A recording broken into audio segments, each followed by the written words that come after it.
I got this LED solar street light sent to me at no cost for the purpose of this review. Let's take it out of the box and check it out. So this is one very large, very high powered light. So if you can reference that, this is my hand, right? And this is sitting on the tailgate of my truck.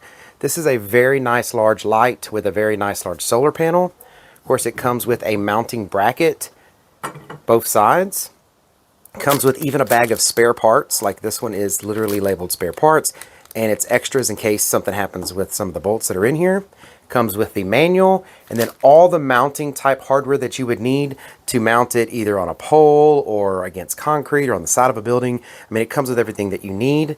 The only thing that I didn't see is I think batteries for the remote. So I think I've got everything here. I'm gonna get some batteries for that remote, get this thing installed, and I know exactly where I want to put it.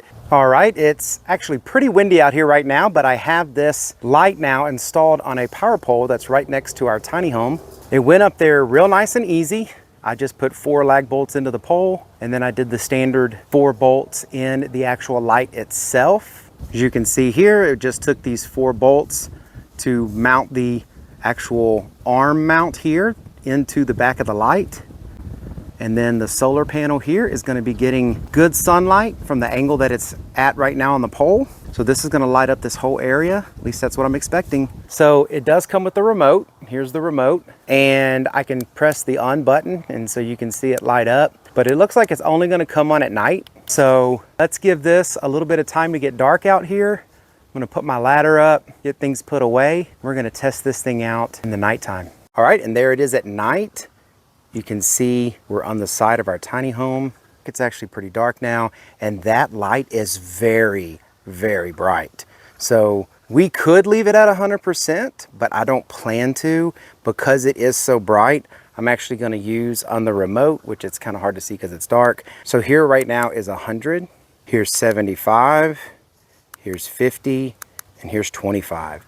And at 25, this is still very bright. More than enough light we would need for this area, but I love how we have it right here.